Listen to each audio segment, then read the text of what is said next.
I believe at a proper time, doon mapupunta yan. And but I don't think that time is now or anytime in the near future. Bakit? Mas magiging ano ba? Problema para sa Pangulo kung sibakin niya si Duterte ngayon? I believe nakita ko yung makikita mo ma-analyze mo yung magiging tendencies ni President Marcos. Hindi siya hindi siya nag-i-initiate ng gera eh. 'Di ba? Ginigera siya pero hindi siya nag-i-initiate ng gera. I believe ang kanyang calculation nito is hindi pa tama yung panahon, lalo na may upcoming elections. So siguro kung meron man balasahan, mangyayari yun after the elections. Yan kung walang lalabas na warrant ang ICC kasi game changer yun eh. Everything that the Dutertes and their supporters have been saying against the president and the family. Sa tingin ko ganun nga yung kanyang political calculation dito na it is better for the interest of his administration na nandiyan si Sara Duterte sa kanyang kabinete, particularly as DepEd Secretary. And ito, at some point kasi incompetent naman siya, no? Wala naman siyang ginagawang reforma sa education system. So palala ng palala, palaki ng palaki problema. At some point, dadali niya yung bagahe na yan. Kung ako nga kay Sara, bago pa siya tanggalin for incompetence, which is bound to happen, unahan niya na kung ano man ang reason na gagawin niya as an excuse para mag-resign na siya as DepEd Secretary. Pero nga, hindi naman nag-a-analysa itong mga ito kasi yung kanilang political career, yung kanilang political victories na na-attain, ay dala lang naman ito nung myth na na-create nung tatay niya through dun sa kanilang death squad mentality. So kumbaga yung climate of fear, practically na-hypnotize nila yung kanilang base na kumalat nung panahon ni Duterte as president. So yan lang naman, nadadala lang naman sila nung na yon, nung wave na yon.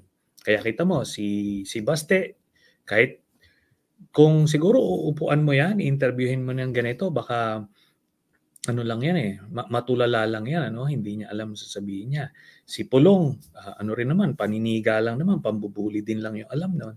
Ito si Sara, nakita nyo, in the brief moments na ini-interview siya, talagang parang, sabihin na natin, to be mild about it, mahina. Remember, since mga Dutertes yan, all options on the table yan.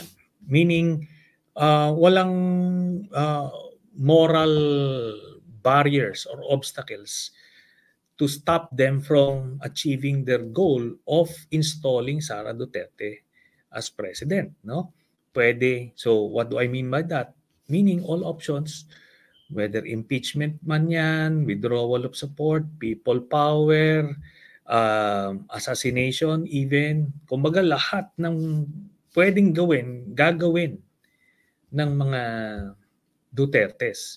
Hindi mo sasabihin na hindi, hanggang impeachment lang yan sila kasi meron silang moral compass that will prevent them from doing the extreme options. No, walang moral compass itong mga ito. Yun nga po, sabi niya walang moral compass, no? Pero why would they go to that extent, to all those options that you mentioned? Ano yung pinaka-goal nila to seize power? To protect themselves from the ICC, or sa tingin niyo there's something else that's driving this? Yung ICC kasi parang survival yon. So that's the primary reason to save themselves. Tapos pero meron din yung talagang addiction to power. Ako naniniwala ko itong pamilyang ito addicted ito sa power, hindi lang sa drugs, no. Ano yan sila? They grew up in an environment na talagang sila yung in total control of everything. Lahat ng gusto nila binibigay, lahat ng kailangan nila basta nangyayari, no, ay binibigay din sa kanila. Kaya yan yung kinasanayan nila. Ngayon na wala sila sa poder, nawiwindang sila yung parang it's a new experience for them. Kaya they crave for it. They long for that time na nasa poder sila and in control of everything. Dito pala sir yung pinalutang din, I think it was Attorney Salvador Panelo who floated this idea. Sa 2028, maganda raw ang tumakbo sa pagkapangulo, Sara Duterte, pagka vice-presidente, si Rodrigo Duterte. Parang yung ginawa nila sa Davao, parang uulitin lang dito sa national stage. Dapat man seryosohin to? Hindi na siguro, no? Hindi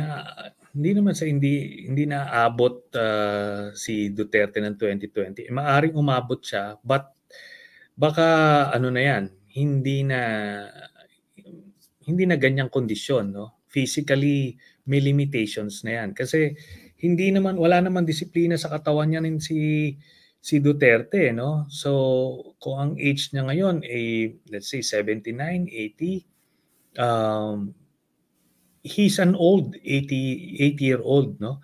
Hindi yan yung mga kagaya nila Enrile, for example, na kumakain ng saluyot at hindi pala gimmick, umabot ng 100. Ito hindi. Walang disiplina to sa katawan. Ang information nga nocturnal ito. So mahilig to magpuyat, ganyan. Kaya yung katawan niya may breakdown sooner than he wants. Kaya in 2028 na ganyan na fino-float nila, na lang yan, pinipiga na lang yung whatever political juice they may be able to extract from Digong Duterte, but I don't think that is feasible. Si Sara, she may run, mamimili siya ng kung sinong base niya, pwedeng si Robin Padilla or whoever na pwede niyang i-remote control. Robin? Ganun ba? Number 1 senator, no? Mukha bang yan? Feasible yan? Si Robin? Nadidinig din natin yan, no? Senator Robin Padilla, baka patakbuhin for Vice President. Ano bang tingin niyo?